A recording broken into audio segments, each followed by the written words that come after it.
Investors watching shares of Panera after that company's better than expected results. I'm joined by the company's CEO, Ron Shaich. Ron, nice to see you. Good to see you, Rhonda. Well, you feel good enough about the business to raise full-year targets for both sales and earnings growth.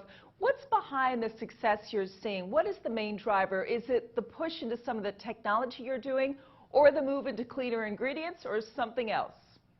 Well, I think it's all part of a long-term strategy to build the platform for expanded earnings for many years to come.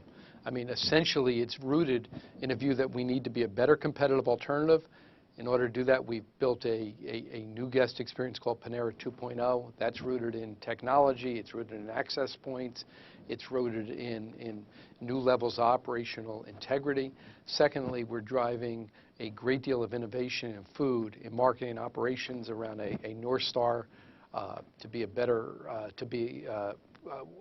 craveable wellness, to have food that people want to go out of their way for. At the same time, we've been working on a number of billion-dollar-plus businesses that offer the capabilities of providing runways for expanded growth. We're in the catering business. We're the largest in the United States in catering. We think it's a business ripe for consolidation. We're in the process of doing that. We're bringing professional marketing. We're bringing dedicated production facilities to it.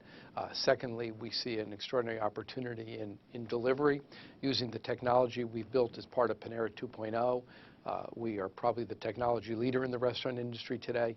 That gives us the capability of doing delivery. And then third, we've moved into consumer packaged goods. We call it Panera at Home. Again, another billion-dollar opportunity for Panera. So take it all together.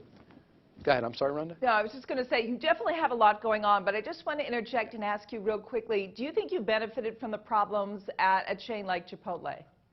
Well, look it. We delivered 6.2% comps in the first quarter. They're extraordinary numbers. The reality is our comps have never correlated with Chipotle. When they've been down, we haven't been up. When they've been up, we haven't been down. More importantly, in the last 4 or 5 weeks, they've been essentially giving away food. Our comps have been very strong while they've been giving it away. So I would tell you, I don't think there's much correlation. I think what happens when Chipotle has the kind of problems that they have had, that business moves to the whole range of what exists in the food industry. All of the food industry operators, everybody benefits to a very slight degree, nobody to an inordinate degree. You had a good report all the way around. You did have a very slight decrease in operating margin in Q1 due to a number of factors, and one of those things was wage increases. Tell me where you are in terms of potentially needing to boost wages further this year.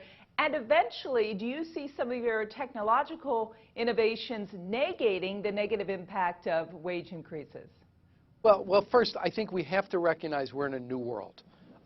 You know, it used to be that inflation was in food and paper. Today, inflation is in labor. That inflation is occurring because labor rates are now legislated.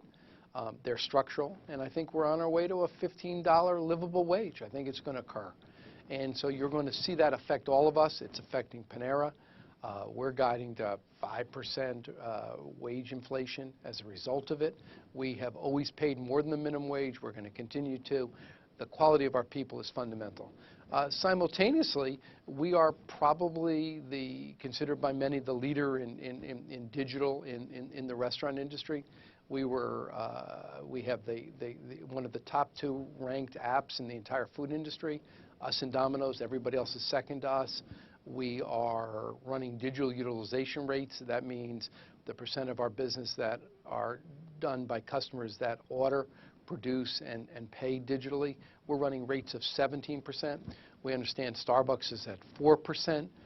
And we're probably have the highest digital utilization of any of the restaurant concepts outside of the big 3 pizza operators that have been at it for now 10 or 15 years.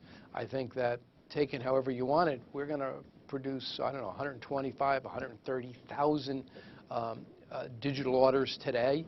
We'll flow it through our systems. We have that infrastructure. I think it will benefit labor because there's no order input on any of those transactions. Having said that, we're attempting to take that labor and move it into guest experience. I think you're entering a world where nobody's going to go out unless it's a better experience. And you can stay home and be on the internet if there's no experience to it. So Panera's focused on both a better guest experience and simultaneously moving labor from low value-added processes like order input to high value-added processes like deliver to the table of the customer and touching the customer and actually caring for them and making sure we have the capacity to handle the volumes when the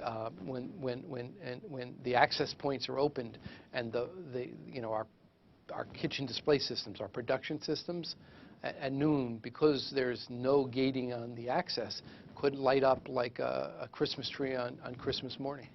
Ron Shaich of Panera, good to talk to you. Thanks so much. Thank you. Thank you much, Rhonda. I'm Rhonda Schaffler for The Street.